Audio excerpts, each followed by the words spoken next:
So in this video we are going to prove that mixed partial derivatives or mixed partial double derivatives are equal, and the proof will be a geometric proof. So imagine we have a function f of two variables x and y. This is our x-axis and this is our y-axis, and we draw a small rectangle. The sides of the rectangle are infinitesimally small, and we calculate the change of f along this path and along this path, so that we'll get the change of f between these 2 points in two different ways, and then we'll equate them. So let this point be x comma y, and if the length of this side is dx, then this point will be x plus dx comma y. This point will be x plus dx comma y plus dy if this length is y, and this point here will be x comma y plus dy. So we calculate the change of the function f along this path and along this path, and then again along this path and then along this path. We add up these two changes to get the net change of f between these 2 points. We add up these two changes to get the net change of f along between these 2 points along this path, and then we equate the two results. So let's say that the change of f along this path is df1.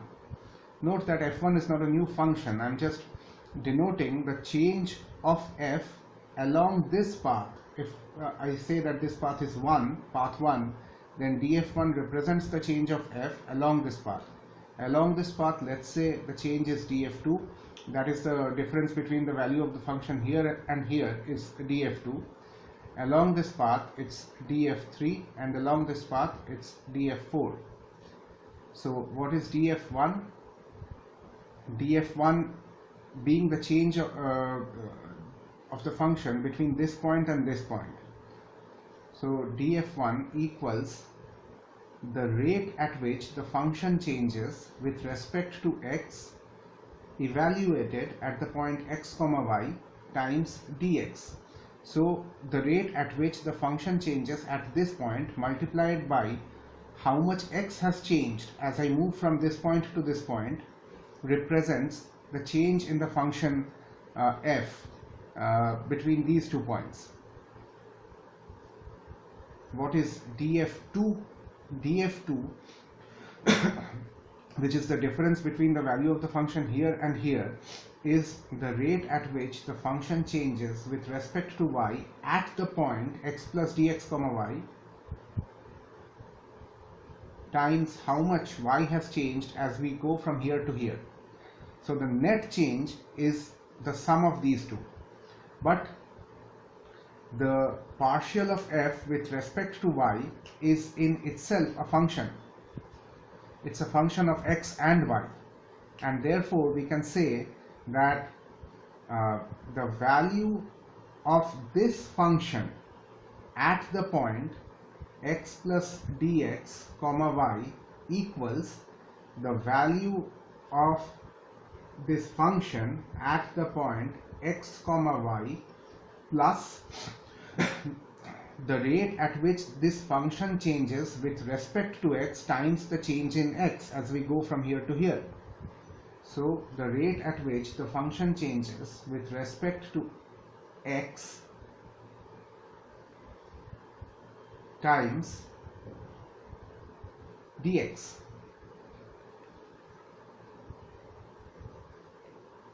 So our net change df of the function as I go from here to here along this path is the sum of this and this, but in place of this I can substitute this, so I get df or partial of f with respect to x at xy times dx, plus in place of this partial of f with respect to y at this point is this, plus partial of f with respect to y evaluated at x comma y times dy, plus this is just the double derivative, partial square of f divided by dx dy times, there's a dy multiplied here, we also have a dx here, so we have a dy dx. Now let us calculate the change of the function along this path. So df3 is the difference of the values of the function between these 2 points, so that becomes partial of f with respect to y, because as we go from here to here only y changes, at x comma y times dy, and df4 is the partial of f with respect to x at the point x comma y plus dy times dx. And in the same way we can say that partial of f with respect to x, this in itself being a function of x and y at the point x comma y plus dy, is the partial of f with respect to x at the point x comma y, plus as I go from here to here only y changes, so the rate at which this function changes with respect to y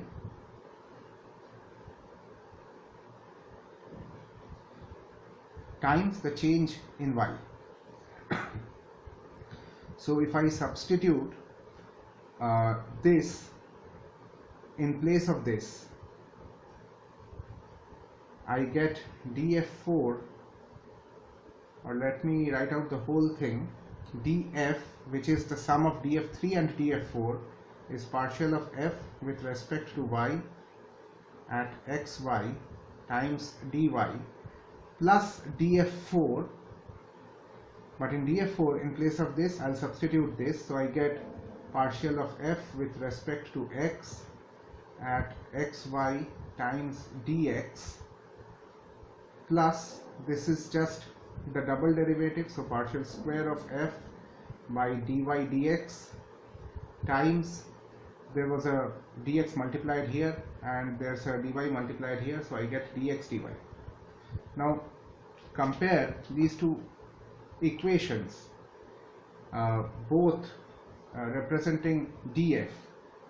These two terms, if I equate them, if I equate this with this term cancels out with this term cancels out with this term, and these two being equal, the dy dx's will cancel out, and my final answer will be partial square of f with divided by dy dx equals to d square of f divided by dx dy. So our proof is done.